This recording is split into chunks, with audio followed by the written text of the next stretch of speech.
Hola, ¿qué tal? Yo soy Lucía. Y yo soy Alba. Y esto es Chido.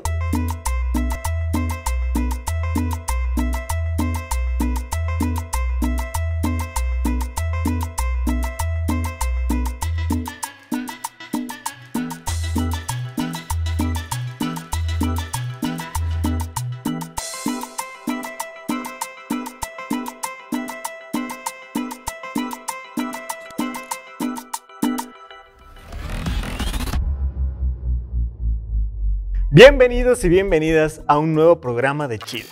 Afortunadamente todo salió bien con mi operación de la mano. Ya solo es la recuperación y hacer el menor esfuerzo físico. Y agradecer a todas las personas que se interesaron en mí, de verdad. Sentí muy bonito leer todas sus muestras de afecto hacia mi persona.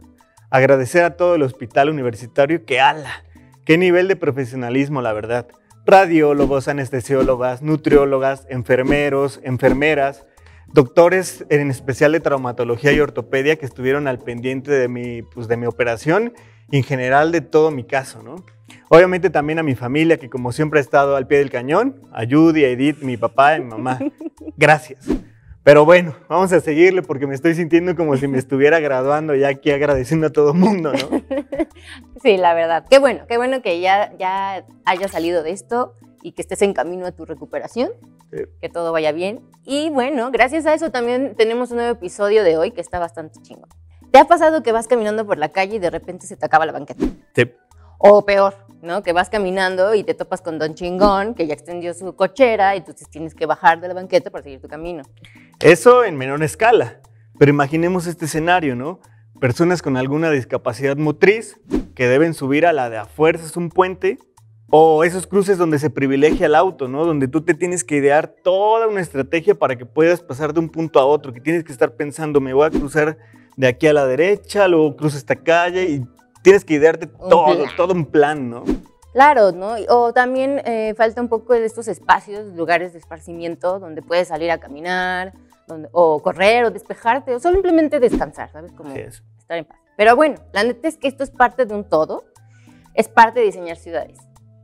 Y ese es el tema del día de hoy, que es diseño urbano. Nosotros lo veíamos en la facultad, ¿no? Los urbanistas eran como invisibles, desafortunadamente, digo. Les tocaban los salones más recónditos, no se hablaba o no se sabía mucho de ellos.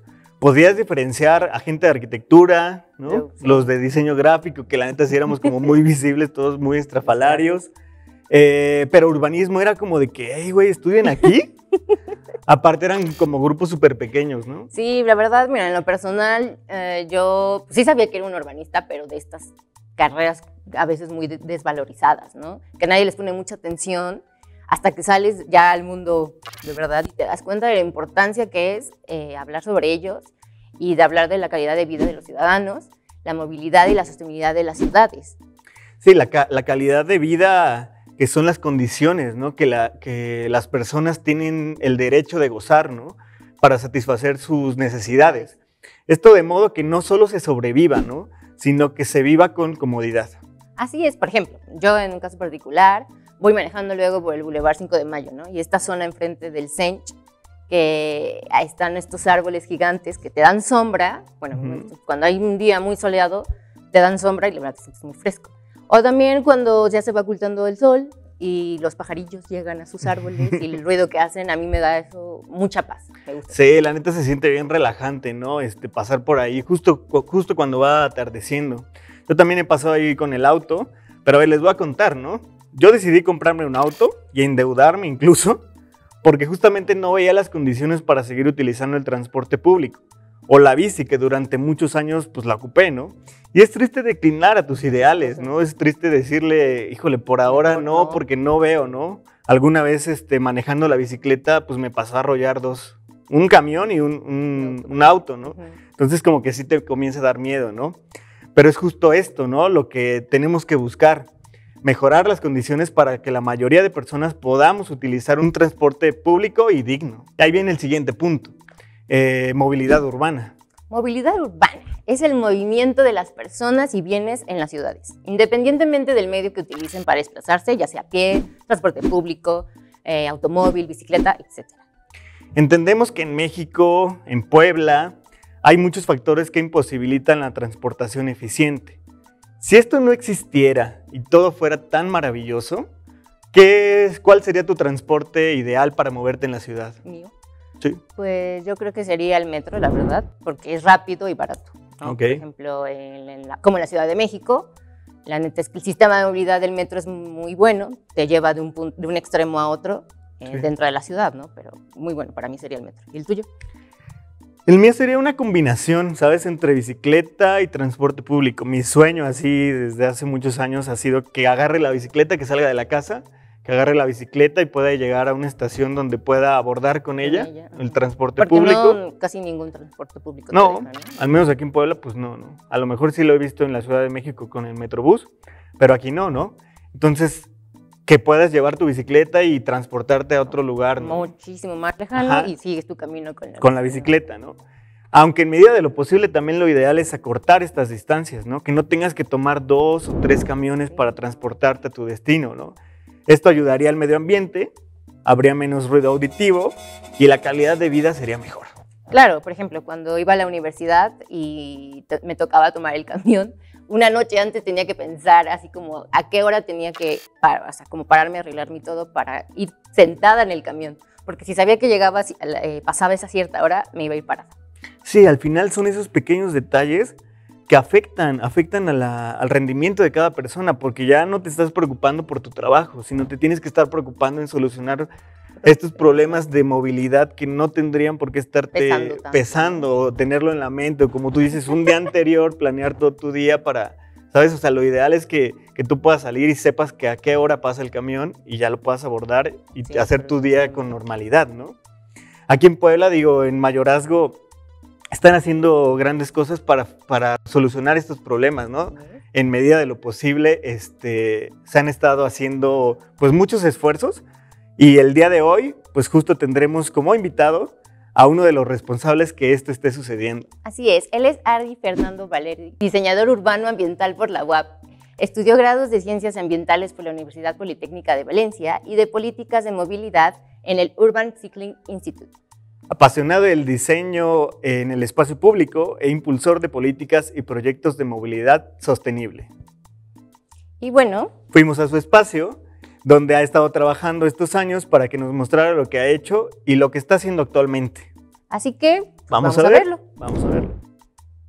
Bueno, pues ya estamos aquí con Ari. Ari, ¿cómo estás el día de hoy? ¿Cómo te sientes? Pues muy bien, muchas gracias por la invitación a ambos y a todo el equipo de Radio WAP y TV WAP que están haciendo esto posible. Pues entusiasmados, un poco nerviosos, pero bueno, pues a gusto de estar recibiéndolos aquí en el laboratorio. Cuéntanos, Ari, un poco, ¿dónde estamos? ¿En qué lugar estamos? ¿Es tu espacio? Cuéntanos sobre este lugar. Con mucho gusto. Bueno, este es el Laboratorio de Espacio Público en México. Es un lugar en donde se hacen ideas, en donde nacen iniciativas para cambiar la realidad de las ciudades en México. Ustedes saben que los municipios en México tienen ciertas patologías, enfermedades que les hacen limitar su desarrollo óptimo, ¿no? Entonces nosotros como urbanistas, como arquitectos, ingenieros civiles y bueno, una gran rama de profesiones, lo que hacemos es acercarnos, asesorar y desarrollar proyectos conjuntamente con los gobiernos. Oye, Ari, y justamente, bueno, tu profesión es diseñador urbano. Así es. ¿Cómo tú defines al diseño urbano? Bueno, el diseño urbano es una disciplina que está como muy dentro de nosotros, porque la vivimos todos los días. Cuando ponemos un pie afuera de nuestras casas, estamos en contacto con el diseño urbano, ¿no? Entonces, los elementos que lo componen, quizás no lo hemos notado, pero pues en realidad influyen en nuestro estado de ánimo, en nuestra preocupación, en nuestra felicidad, en nuestro confort, incluso en nuestra propia paz, ¿no? Entonces, el diseño urbano es una serie de elementos que conjuga una disciplina para que la gente en las ciudades se sienta pues más cómoda, más confortable, más segura sobre todo, y bueno, pues tiene una serie de ramificaciones que ayudan a hacerlo mejor o con retos más importantes, ¿no? Oye, y justamente, bueno, en el estudio decíamos acerca de eso, ¿no? ¿Cómo afecta el diseño de las ciudades al estado de ánimo de las personas, ¿no? ¿Hay alguna medición o algún parámetro que se base como para detectar esos estados de ánimo de las personas? Muy buena pregunta. Hay diferentes metodologías para que la gente en su calidad de usuario o usuaria del espacio público se pueda determinar qué tan confortables están con el mismo.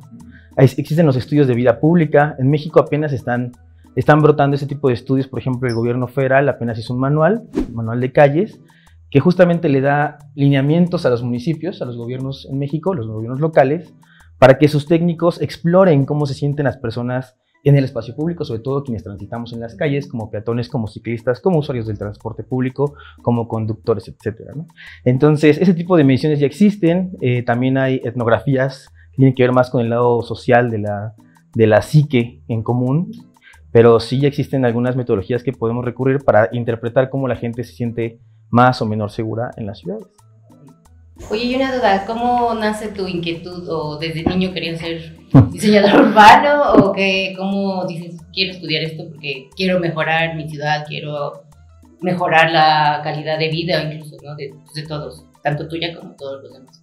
¿Cómo nace? Wow, bueno, a mí la verdad desde chiquito siempre me gusta estar en la calle, ¿no? Jugar en la calle, jugar con mis vecinos, mis vecinas, andar en bici, salir a echar la reta, tocar los timbres y correr. Entonces, yo creo que el contacto constante de estar afuera de las casas y ver cómo hay ciertos lugares que se vuelven más seguros, sí, menos inseguros, como más divertidos, menos divertidos, era lo que me alentó a la hora de tomar la decisión en la preparatoria de querer buscar algo que tuviera que ver con edificación, entonces luego arquitectura. Ajá. Y afortunadamente encontramos el diseño urbano como una de las carreras en la UAP. Hoy ya cambió de nombre, se llama urbanismo, diseño ambiental. Y bueno, pues la verdad es que cuando nos contaron qué se podía hacer con todo eso, fue como anillo al dedo, ¿no? Es prácticamente estudiar siempre las ciudades desde su contexto común, donde está afuera en contacto con las personas, y a diferentes escalas. Puedes estudiar desde un barrio, una colonia, como donde estamos, en San José Mayorazgo, puedes estudiar un municipio como Puebla, o un estado o una región. Entonces sus escalas son muy variables, ¿no? Eso fue lo que nos alentó también. Entonces desde la prepa, pues, o sea, más o menos desde la prepa, yo creo. Oye, la neta, o sea, cuando tuve el gusto de conocerte, nos agregamos a Facebook, yo creo que desde ese momento he estado aprendiendo, ¿no? O sea, yo como pues, profesión de diseño gráfico, he aprendido a través de lo que compartes, ¿no? O sea, y hasta cierto punto como que educas a un cierto grupo, ¿no? de población. Bueno. Cuando publicas, obviamente, ¿tienes alguna intención de publicar las cosas que publicas?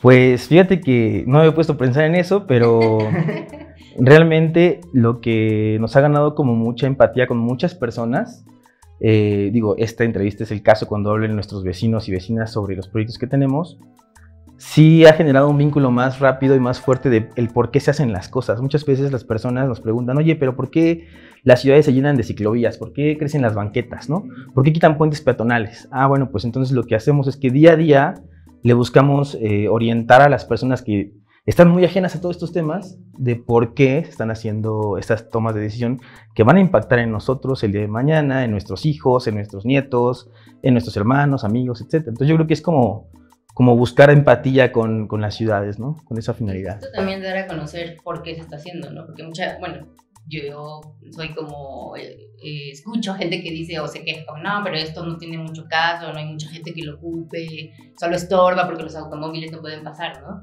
Uh-huh. Y entonces ahí es como el egoísmo del automovilista de yo voy primero. En realidad no estamos viendo también con los peatones, con los ciclistas, con todo realmente, ¿no? Entonces está padre que gente como tú nos empiece a orientar más a una empatía, podamos todos vivir en una ciudad mucho más, más linda y tener espacios para cada uno.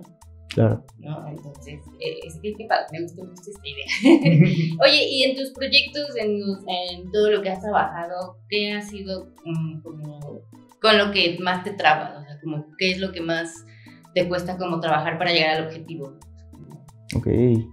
Bueno, uno de los retos del urbanismo es la interpretación de los datos. En México tenemos una cultura incipiente de generar datos, de homologar datos entre las dependencias, entre las áreas que los producen, las áreas que los recuperan y los profesionales que hacen con ellos uso para generar algún tipo de proyecto o programa. Interpretar datos del INEGI, de diferentes fuentes, hace todavía un poco más compleja la forma de llevarlo a un contexto espacial, ¿no? Porque, por ejemplo, hoy en día ya podemos hacer mapas de miedo, saber en qué parte de la ciudad la gente tiene más miedo a la hora de transitar, y eso pues, es una codificación de datos bien interesante, ¿no? Porque no es lo mismo nuestra percepción del miedo como la de una una niña, un adulto mayor, etcétera, ¿no? Claro. Ese es el... Eso está padre para desarrollar, bueno, o sea, no sé, sacar algún material especial. Sí, sería genial, genial. Lugares de miedo. Oye, Ari, ¿cómo? O sea, creo que eres también como de las personas que más admiro, ¿no? Muchas gracias. En general en mi vida. ¿Cómo haces que las cosas pasen? ¿Cómo haces que las cosas sucedan? O sea, si tuvieras que darle un consejo a las personas que tienen una idea, porque al final las ideas pues se pueden quedar ahí, ¿no? ¿Cómo haces que las cosas pasen o cómo es tu método para llegar a eso? Bueno, de antemano, muchas gracias. Yo también te admiro muchísimo, Alba. Desde que nos conocimos, igual como lo mismo mencionaste en Facebook y demás, el ir viendo cómo crecemos profesionalmente, aunque ocasionalmente no nos visitemos, no nos veamos, pues siempre es como aliviana el espíritu, ¿no? Bueno, yo creo que hay una frase que define mucho las tendencias y cambios en las ciudades, que es que cuando están las personas correctas en el momento y lugar correcto, los cambios se producen por sí solos, ¿no?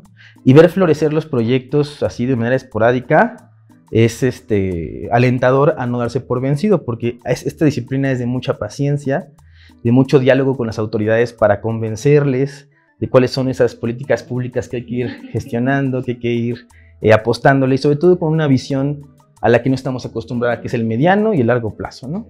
Entonces... ¿Tienen inmediatez? Sí, quieren que sea todo rápido.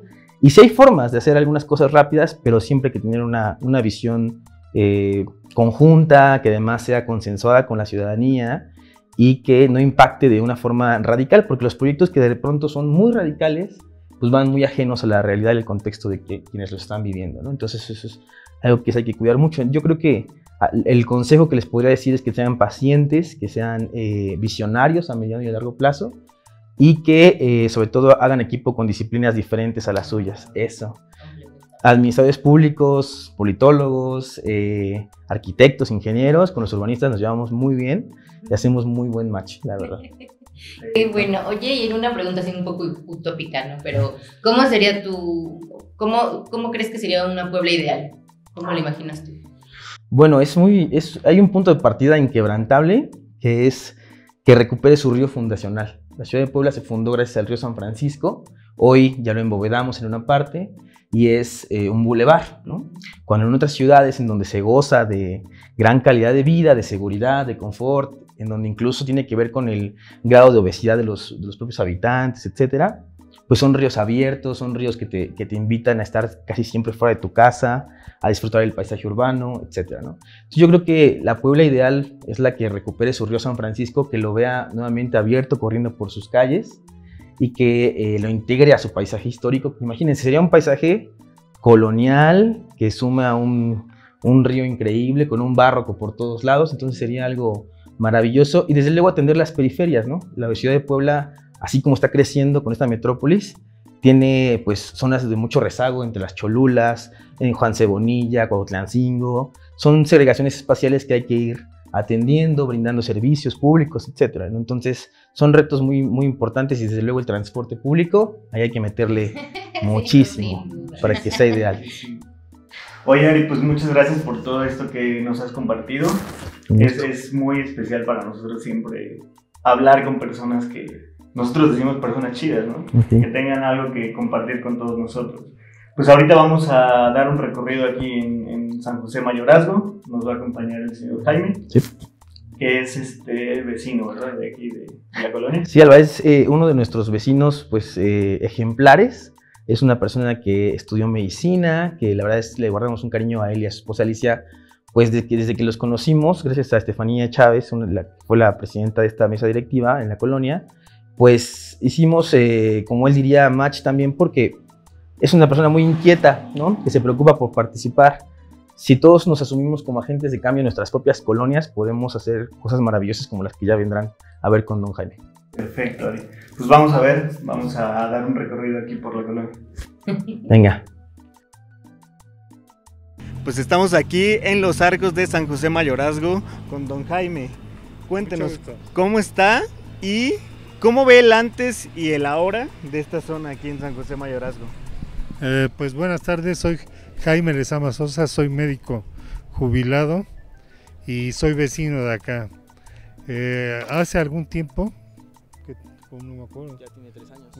Hace algunos 3 años, esta zona era de esparcimiento, pero con el peligro de que pasaban los carros y rebasaban, hacían arrancones, etcétera. Entonces, algunos vecinos, por invitación de la mesa directiva, nos juntamos y comenzamos a un proyecto que realmente fue idea de Ari y de algunas otras personas de la mesa directiva, a fin de embellecer este espacio, de hacerlo público y sobre todo de generar la confianza y que disminuyeran los delitos, porque era muy frecuente que aquí hay señoras, niños, jovencitos que salen a pasear y ya no es el peligro de antes de que los asaltaban, les arrancaban sus bicicletas, sus bolsas, etcétera. Entonces ese fue uno de los proyectos iniciales.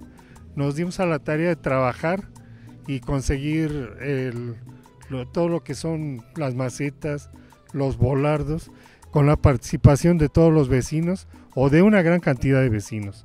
Sí, entonces pues hicimos esto que ahorita está un poquito sin el pasto recortado, pero le dio a nuestra colonia una sensación de seguridad y sobre todo que está muy bonito. ¿Qué es lo que más le gusta de su colonia, de donde vive? ¿Qué es lo que, ahora que se ha mejorado el espacio, qué es lo que más atesora o lo que más le gusta? Sí, sobre todo la seguridad, ¿sí?, que hay en todo esto, que vimos que con organización podemos que la gente colabore, ¿sí? Eso me gustó bastante porque se vio involucrada muchísima gente. Hubo algunos renuentes, sobre todo de este lado, en donde acostumbraban a estacionar sus autos y no les gustó mucho la idea de que se les redujera el espacio. Sí. Perfecto. Oiga, ¿y qué comentario o qué le diría a jóvenes como Ari que tienen esta inquietud, pues, de mejorar las ciudades? Pues que sigan adelante. Actualmente hay un desinterés de la mayoría de los ciudadanos, no participamos, vemos que pasan cosas y no somos capaces de ayudar a nuestro compañero.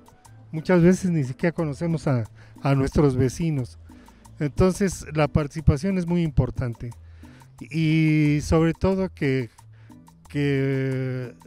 si lo pensamos casi es gratuita, ¿no? Es gratuita y bueno, se presta a que se genere mucha convivencia. Perfecto. ¿Haría algo que nos quieras comentar sobre este proyecto que hicieron? Bueno, hay una sensación bastante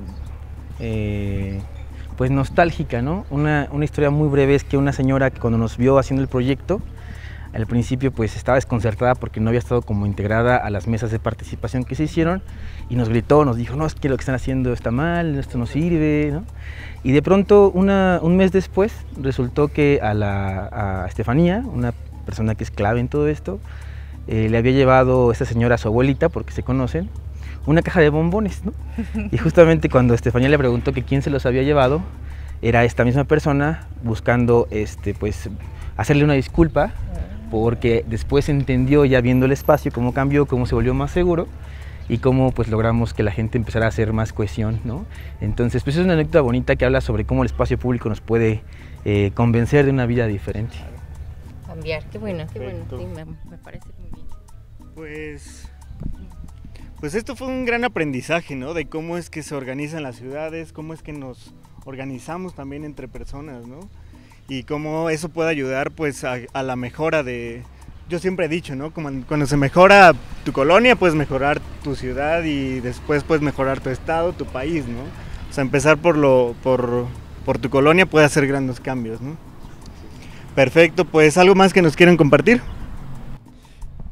Pues invitar a todos los que ven a este programa a que las cosas se pueden hacer, pero siempre y cuando seamos participativos, o sea, no lo dejemos a que a alguien se le va a ocurrir algo y las autoridades tienen que hacerlo porque tienen el presupuesto, etcétera. O sea, nosotros aprendimos que hay cosas que podemos hacer con la colaboración de todos y, como les dije, muchas veces no cuesta, ¿sí? Y si esperamos a que las autoridades hagan todo, nuestra ciudad es muy grande, con muchas necesidades y no lo puede hacer toda la autoridad. O sea, seamos participativos. Ari, ¿algo que nos quieras compartir? Pues sumar al comentario de don Jaime, ¿no? Creo que cuando nos asumimos como agentes de cambio, esto se puede ver reflejado en los días, en los meses, en las semanas, de cómo podemos hacer entre todos, construir entre todas y todos una mejor ciudad. Perfecto. Pues bueno, yo soy Alba. Y yo soy Lucía. Y esto fue... Chido.